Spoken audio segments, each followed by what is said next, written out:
ಶುಕ್ರವಾರ ಅಮೆರಿಕದ ಅಧ್ಯಕ್ಷ ಡೊನಾಲ್ಡ್ ಟ್ರಂಪ್ ಮತ್ತು ಉಕ್ರೇನ್ನ ಅಧ್ಯಕ್ಷ ಝೆಲೆನ್ಸ್ಕಿ ಮಧ್ಯೆ ಮಾತುಕತೆ ನಡೆದಿತ್ತು ವಾಷಿಂಗ್ಟನ್ನ ವೈಟ್ ಹೌಸ್ನಲ್ಲಿ. ಆರಂಭದಲ್ಲಿ ಮಾತುಕತೆ ಸರಿಯಾದ ರೀತಿಯಲ್ಲೇ ಇತ್ತು. ಆದರೆ ಕೊನೆಯ 6-7 ನಿಮಿಷಗಳು ಇಡೀ ಜಗತ್ತು ನೋಡುವಂತೆ ಝೆಲೆನ್ಸ್ಕಿ ಮತ್ತು ಅಮೆರಿಕದ ಅಧ್ಯಕ್ಷ ಡೊನಾಲ್ಡ್ ಟ್ರಂಪ್ ಅವರ ಮಧ್ಯೆ ಜಟಾಪಟಿಯಾಯಿತು. ರಷ್ಯಾದ ಜೊತೆಗೆ ಒಪ್ಪಂದ ಮಾಡಿಕೊಳ್ಳಲೇಬೇಕು ಅಂತ ಉಕ್ರೇನ್ನ ಅಧ್ಯಕ್ಷರ ಮೇಲೆ ದೊಡ್ಡ ಪ್ರಮಾಣದ ಒತ್ತಡವನ್ನು ಹೇರಲಾಯಿತು. ಆ ಒತ್ತಡಕ್ಕೆ ಮಣಿಯದೆ ಉಕ್ರೇನ್ನ ಅಧ್ಯಕ್ಷ ಅಮೆರಿಕದಿಂದ ವಾಪಸ್ಸಾದರು.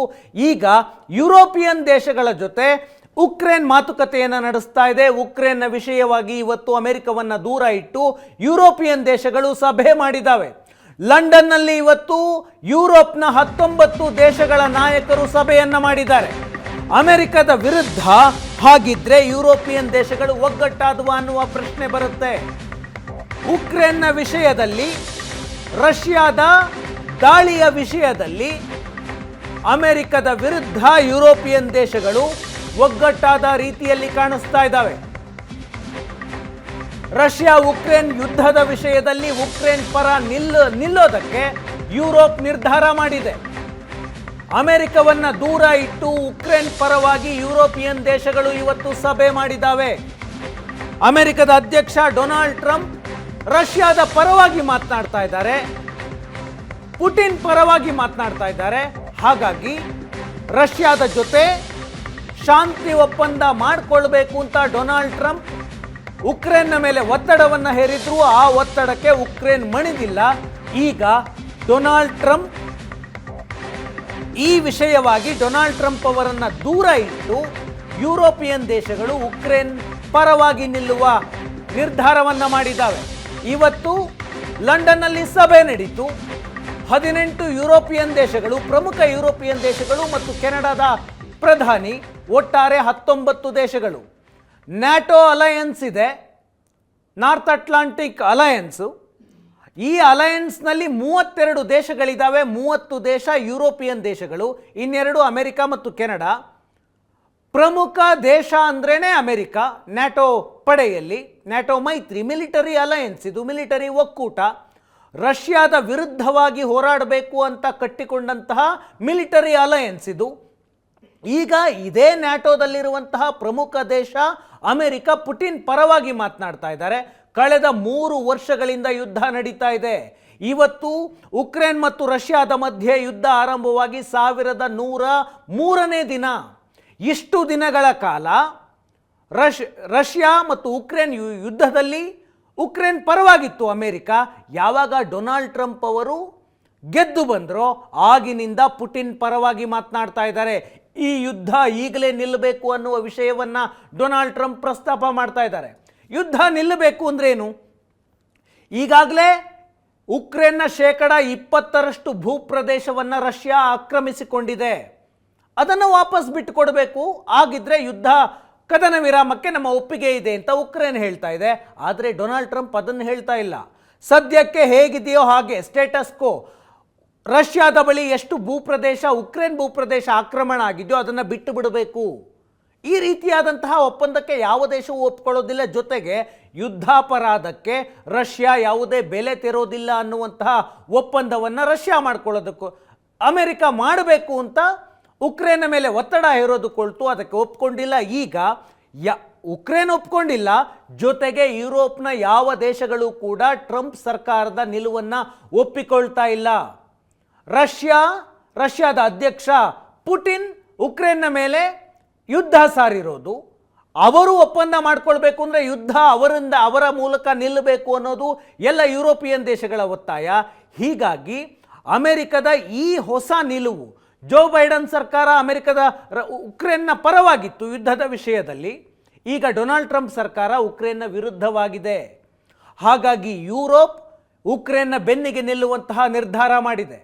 ಇವತ್ತು ಲಂಡನ್ನಲ್ಲಿ ಯುರೋಪ್ನ 18 ದೇಶಗಳು, ಪ್ರಮುಖ ದೇಶಗಳು, ಜೊತೆಗೆ ಕೆನಡಾ, 19 ದೇಶಗಳ ನಾಯಕರು ಲಂಡನ್ನಲ್ಲಿ ಸಭೆ ಮಾಡಿದ್ರು. ಸಭೆ ಮಾಡಿ ಎಲ್ಲ ದೇಶಗಳು ಕೂಡ ಉಕ್ರೇನ್ಗೆ ಬೆಂಬಲವನ್ನು ನೀಡುವಂತಹ ನಿರ್ಧಾರ ಮಾಡಿದ್ದಾರೆ. ಬಹಿರಂಗವಾಗಿ ನಾವು ಉಕ್ರೇನ್ಗೆ ಬೆಂಬಲಿಸ್ತೀವಿ ಅಂತ. ಎರಡನೇ ಮಹಾಯುದ್ಧದ ನಂತರ ಇದೇ ಮೊದಲ ಬಾರಿಗೆ ಯುರೋಪಿಯನ್ ದೇಶಗಳು ಅಮೆರಿಕದ ನಿಲುವಿಗೆ ವಿರುದ್ಧವಾದ ರೀತಿಯಲ್ಲಿ ನಿಲುವನ್ನು ತೆಗೆದುಕೊಂಡಿದ್ದಾವೆ. ಬಹಿರಂಗವಾಗಿ ನಾವು ಉಕ್ರೇನ್ಗೆ ಬೆಂಬಲಿಸ್ತೀವಿ ಅಂತ ಯುರೋಪಿಯನ್ ದೇಶಗಳ ನಾಯಕರು ಇವತ್ತು ನಿರ್ಧಾರವನ್ನು ಮಾಡಿದ್ದಾರೆ.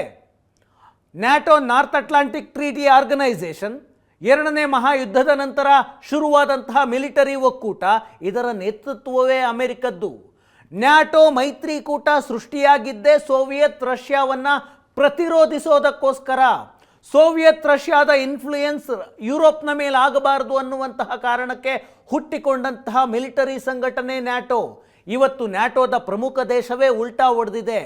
ಹಾಗಾಗಿ ಇವತ್ತು ಯುರೋಪಿಯನ್ ದೇಶಗಳು ಯುರೋಪನ್ನು ನಾವು ರಕ್ಷಣೆ ಮಾಡಿಕೊಳ್ಬೇಕು ಅಂದರೆ ಉಕ್ರೇನ್ನ ಬೆಂಬಲಕ್ಕೆ ನಾವು ನಿಲ್ಲಬೇಕು ಅನ್ನುವ ನಿರ್ಧಾರ ಮಾಡಿದ್ದಾವೆ. ಉಕ್ರೇನ್ಗೆ ಏನು ಬೇಕಿದೆ ಈಗ ಅತ್ಯಗತ್ಯವಾಗಿ?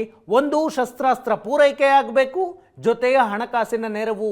ಯುದ್ಧದಲ್ಲಿದೆ ದೇಶ, ಹಾಗಾಗಿ ಅಗತ್ಯವಿರುವಂತಹ ಶಸ್ತ್ರಾಸ್ತ್ರಗಳು ಬೇಕು. ಇತ್ತೀಚಿನವರೆಗೂ ಅಮೆರಿಕದಿಂದ ಅಗತ್ಯ ಶಸ್ತ್ರಾಸ್ತ್ರ ಉಕ್ರೇನ್ಗೆ ಬರ್ತಾ ಇತ್ತು. ಆ ಕಾರಣದಿಂದಾಗಿ ಉಕ್ರೇನ್ ತನಗಿಂತಲೂ 10 ಪಟ್ಟು ಶಕ್ತಿಶಾಲಿಯಾಗಿರುವಂತಹ ರಷ್ಯಾದ ವಿರುದ್ಧ ಯುದ್ಧವನ್ನು ಮಾಡ್ತಾ ಇದೆ. ಇದುವರೆಗೂ ಸೋತಿಲ್ಲ. 3 ವರ್ಷ ಆಗಿದೆ. ರಷ್ಯಾಗೆ ಇಡೀ ಉಕ್ರೇನನ್ನು ಆಕ್ಯುಪೈ ಮಾಡ್ಕೊಳ್ಳೋದಕ್ಕೆ ಸಾಧ್ಯ ಆಗಿಲ್ಲ. ರಷ್ಯಾ ಉಕ್ರೇನ್ನ 20% ಭೂಭಾಗವನ್ನಷ್ಟೇ ವಶಪಡಿಸಿಕೊಳ್ಳೋದಕ್ಕೆ ಸಾಧ್ಯ ಆಗಿದೆ. ಅದಕ್ಕೆ ಕಾರಣ ಉಕ್ರೇನ್ನ ಪ್ರತಿರೋಧ. ಈ ಪ್ರತಿರೋಧಕ್ಕೆ ಕಾರಣ ಅಮೆರಿಕದಿಂದ ಬರ್ತಿದ್ದಂತಹ ಶಸ್ತ್ರಾಸ್ತ್ರ, ಜೊತೆಗೆ ಯುರೋಪಿಯನ್ ದೇಶಗಳು ಕೊಟ್ಟಂತಹ ಶಸ್ತ್ರಾಸ್ತ್ರಗಳು. ಈಗ ಅಮೆರಿಕ ಕೊಡಲ್ಲ ಅಂತಿದೆ, ನಾವು ಕೊಡ್ತೀವಿ ಅಂತ ಯುರೋಪಿಯನ್ ದೇಶಗಳು ನಿರ್ಧಾರ ಮಾಡಿದ್ದಾವೆ. ರಷ್ಯಾ ವಿರುದ್ಧದ ಯುದ್ಧದಲ್ಲಿ ಉಕ್ರೇನ್ ಪರ ನಿಲ್ಲೋದಕ್ಕೆ ಯುರೋಪಿಯನ್ ದೇಶಗಳು ನಿರ್ಧಾರ ಮಾಡಿದ್ದಾವೆ. ಇವತ್ತು ಬ್ರಿಟನ್ನ ಪ್ರಧಾನಿ ಮಾತನಾಡಿದ್ರು, ಸಭೆಯನ್ನು ಮಾಡಿ. ಅವರು ಸ್ಟಾರ್ಮರ್ ಹೇಳ್ತಾರೆ, ಉಕ್ರೇನ್ ಜೊತೆಗೆ ನಾವೆಲ್ಲರೂ ನಿಂತ್ಕೊಳ್ಬೇಕು. ರಷ್ಯಾ ವಿರುದ್ಧದ ಯುದ್ಧದಲ್ಲಿ ಉಕ್ರೇನ್ ಭದ್ರತೆಗೆ ನಾವೆಲ್ಲರೂ ಒಟ್ಟಾಗಿ ನಿಲ್ಲಬೇಕು ಅಂತ ಬ್ರಿಟನ್ನ ಅಧ್ಯಕ್ಷರು, ಪ್ರೈಮ್ ಮಿನಿಸ್ಟರ್ ಮಾತನಾಡ್ತಾ ಇದ್ದಾರೆ. ಉಕ್ರೇನ್ಗೆ 1.6 ಬಿಲಿಯನ್ ಯೂರೋ ಸಾಲ ನೀಡೋದಕ್ಕೆ ಬ್ರಿಟನ್ ನಿರ್ಧಾರ ಮಾಡಿದೆ. 1.6 ಬಿಲಿಯನ್ ಯೂರೋ ಅಂತಂದರೆ ಹೆಚ್ಚು ಕಡಿಮೆ 17,000 ಕೋಟಿ ದಾಟುತ್ತೆ. ಇಷ್ಟು ಸಾಲವನ್ನು ತಕ್ಷಣಕ್ಕೆ ನೀಡೋದಕ್ಕೆ ಬ್ರಿಟನ್ ನಿರ್ಧಾರ ಮಾಡಿದೆ. ಈ ಸಾಲ ಯಾವುದಕ್ಕೆ? 5,000 ವಾಯುರಕ್ಷಣಾ ಕ್ಷಿಪಣಿಗಳನ್ನು ಖರೀದಿಸೋದಕ್ಕೆ ಉಕ್ರೇನ್ಗೆ ಸಾಲ ನೀಡೋದಕ್ಕೆ ಬ್ರಿಟನ್ ಒಪ್ಕೊಂಡಿದೆ. ವಾಯುರಕ್ಷಣಾ ಕ್ಷಿಪಣಿಗಳ ಮೂಲಕ ರಷ್ಯಾ ಮಾಡುವ ಕ್ಷಿಪಣಿ ದಾಳಿಗಳನ್ನು ಆಕಾಶದಲ್ಲೇ ಹೊಡೆದುರುಳಿಸಲು ಸಾಧ್ಯವಾಗುವಂತಹ ಕ್ಷಿಪಣಿ ರಕ್ಷಣಾ ವ್ಯವಸ್ಥೆಯನ್ನು ಖರೀದಿ ಮಾಡೋದಕ್ಕೆ 5,000 ವಾಯುರಕ್ಷಣಾ ಕ್ಷಿಪಣಿ ಖರೀದಿಗೆ ಈ ಸಾಲವನ್ನು ನೀಡ್ತಾ ಇದೆ.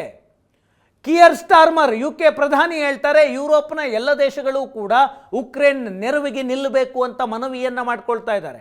ಈ ಸಭೆಯಲ್ಲಿ 4 ಪ್ರಮುಖ ನಿರ್ಧಾರಗಳನ್ನು ತೆಗೆದುಕೊಳ್ಳಲಾಗಿದೆ. ರಷ್ಯಾ ಮತ್ತು ಉಕ್ರೇನ್ ವಿರುದ್ಧದ ಯುದ್ಧದಲ್ಲಿ ಏನು ಮಾಡಬೇಕು ಅಂತ ಈ ಸಭೆಯಲ್ಲಿ 4 ಪ್ರಮುಖ ನಿರ್ಧಾರಗಳಾಗಿದೆ. ರಷ್ಯಾದ ವಿರುದ್ಧ ಈಗಾಗಲೇ ಯುರೋಪಿಯನ್ ಒಕ್ಕೂಟ ಆರ್ಥಿಕ ದಿಗ್ಬಂಧನಗಳನ್ನು ವಿಧಿಸಿದೆ. ಆ ದಿಗ್ಬಂಧನಗಳನ್ನು ಯುರೋಪಿಯನ್ ದೇಶಗಳು ಮುಂದುವರಿಸಬೇಕು ಅನ್ನುವಂತಹ ನಿರ್ಧಾರ. ಅಮೆರಿಕದ ಒತ್ತಡ ಇದೆ, ಈ ಆರ್ಥಿಕ ದಿಗ್ಬಂಧನಗಳನ್ನು ನಿಲ್ಲಿಸಬೇಕು ಅಂತ. ಯಾವುದೇ ಕಾರಣಕ್ಕೂ ನಿಲ್ಲಿಸೋದು ಬೇಡ, ಅದನ್ನು ಮುಂದುವರಿಸಬೇಕು ಅನ್ನುವಂತಹ ನಿರ್ಧಾರಕ್ಕೆ ಯುರೋಪಿಯನ್ ದೇಶಗಳು ಬಂದಿದ್ದಾವೆ. ಉಕ್ರೇನ್ ಒಳಗೊಂಡು ಶಾಂತಿಯ ಮಾತುಕತೆ ಆಗಬೇಕು. ಉಕ್ರೇನ್ ಸಾರ್ವಭೌಮತ್ವ ಮತ್ತು ಅದರ ರಕ್ಷಣೆ ಮುಖ್ಯ ಅಂತ ಯುರೋಪಿಯನ್ ದೇಶಗಳು ಮಾತನಾಡ್ತಾ ಇದ್ದಾವೆ. ಡೊನಾಲ್ಡ್ ಟ್ರಂಪ್ ಏಕಾಏಕಿಯಾಗಿ ತಾವೇ ರಷ್ಯಾದ ಜೊತೆ ಮಾತುಕತೆಗೆ ನಿಂತ್ಕೊಂಡ್ರು. ಟೇಬಲ್ನಲ್ಲಿ ಉಕ್ರೇನೇ ಇರಲಿಲ್ಲ. ಯಾವ ದೇಶ ಯುದ್ಧಕ್ಕೊಳಗಾಗಿದೆಯೋ ಆ ದೇಶವನ್ನು ಬಿಟ್ಟು ಅಮೆರಿಕ ನೇರವಾಗಿ ರಷ್ಯಾದ ಜೊತೆಗೆ ವ್ಲಾಡಿಮಿರ್ ಪುಟಿನ್ ಜೊತೆಗೆ ಶಾಂತಿ ಮಾತುಕತೆಯನ್ನು ಮಾತನಾಡೋದಕ್ಕೆ ಮುಂದಾದರು. ಉಕ್ರೇನ್ನ ಕರೆದಿಲ್ಲ ಅಂತ ಕೇಳಿದ್ರೆ ಅವರು ಈ ಹಂತದಲ್ಲಿ ಅಗತ್ಯ ಇಲ್ಲ ಅನ್ನುವಂತಹ ಉತ್ತರ ಅಮೆರಿಕದಿಂದ ಬಂತು. ಈಗ ಯುರೋಪಿಯನ್ ದೇಶಗಳೆಲ್ಲ ಒಟ್ಟಾಗೇನು ಹೇಳ್ತಾ ಇದ್ದಾವೆ, ಉಕ್ರೇನ್ ಒಳಗೊಂಡು ಶಾಂತಿಯ ಮಾತುಕತೆ ಆಗಬೇಕು. ಉಕ್ರೇನ್ ಸಾರ್ವಭೌಮತ್ವ ಮತ್ತು ರಕ್ಷಣೆ ಮುಖ್ಯ ಅನ್ನುವ ಮಾತನ್ನು ಯುರೋಪಿಯನ್ ದೇಶಗಳೇ ಹೇಳ್ತಾ ಇದ್ದಾವೆ. ಸೌದಿ ಅರೇಬಿಯಾದಲ್ಲಿ ಇತ್ತೀಚೆಗೆ ಅಮೆರಿಕದ ವಿದೇಶಾಂಗ ಸಚಿವ ಮತ್ತು ರಷ್ಯಾದ ವಿದೇಶಾಂಗ ಸಚಿವರ ಮಟ್ಟದ ಮಾತುಕತೆ ಸಭೆ ನಡೀತು. ಆ ಸಭೆಗೆ ಉಕ್ರೇನ್ಗೆ ಆಮಂತ್ರಣವೇ ಇರಲಿಲ್ಲ. ಯಾವ ದೇಶ ಯುದ್ಧಕ್ಕೆ ಒಳಗಾಗಿದೆಯೋ ಆ ದೇಶವನ್ನು ದೂರ ಇಟ್ಟು ಶಾಂತಿ ಮಾತುಕತೆ ಮಾಡಿದ್ರೆ ಏನು ಪ್ರಯೋಜನ ಅಂತ ಅಮೆರಿಕ ಪ್ರಶ್ನೆ ಮಾಡ್ತಾ ಇದೆ. ಒಂದು ವೇಳೆ ಶಾಂತಿ ಒಪ್ಪಂದ ಆದರೂ ಕೂಡ ಭವಿಷ್ಯದ ದಾಳಿ ತಡೆಯೋದಕ್ಕೆ ಉಕ್ರೇನನ್ನು ರಷ್ಯಾ ರಕ್ಷಣಾತ್ಮಕವಾಗಿ ಬಲಪಡಿಸಬೇಕು. ರಷ್ಯಾದ ಸಂಭಾವ್ಯ ದಾಳಿಯ ಕಾರಣಕ್ಕೆ ಉಕ್ರೇನ್ ರಕ್ಷಣಾತ್ಮಕವಾಗಿ ಮಿಲಿಟರಿಯಾಗಿ ಶಕ್ತಿಶಾಲಿಯಾಗಬೇಕು, ಅದನ್ನು ಬಲಪಡಿಸಬೇಕು ಅಂತ ಇವತ್ತು ಯುರೋಪಿಯನ್ ದೇಶಗಳು ನಿರ್ಧಾರ ಮಾಡಿದ್ದಾವೆ. ಜೊತೆಗೆ ಉಕ್ರೇನ್ ರಕ್ಷಣೆಗೆ ಮತ್ತು ಅಲ್ಲಿ ಶಾಂತಿ ನೆಲೆಸೋದಕ್ಕೆ ಯುರೋಪಿಯನ್ ದೇಶಗಳು ಒಂದು ಒಕ್ಕೂಟವನ್ನು ಮಾಡಿಕೊಳ್ಬೇಕು, ಒಂದು ಮೈತ್ರಿಯನ್ನು ಮಾಡಿಕೊಳ್ಬೇಕು. ಈಗ ಆಲ್ರೆಡಿ ನ್ಯಾಟೋ ಇದೆ, ಮಿಲಿಟರಿ ಅಲಯನ್ಸ್ ಇದೆ. ಈ ಅಲಯನ್ಸ್ನಿಂದ ವರ್ಕ್ ಆಗ್ತಾ ಇಲ್ಲ, ನಾವೇ ಒಂದು ಮಿಲಿಟರಿ ಅಲಯನ್ಸನ್ನು ಮಾಡಿಕೊಳ್ಬೇಕು, ಅಮೆರಿಕವನ್ನು ದೂರ ಇಟ್ಟು ಅನ್ನುವಂತಹ ಚರ್ಚೆಗಳು ಇವತ್ತು ಲಂಡನ್ನಲ್ಲಿ ಯುರೋಪಿಯನ್ ದೇಶಗಳ ನಾಯಕರ ಸಭೆಯಲ್ಲಿ ಚರ್ಚೆಗಳಾಗಿದ್ದಾವೆ.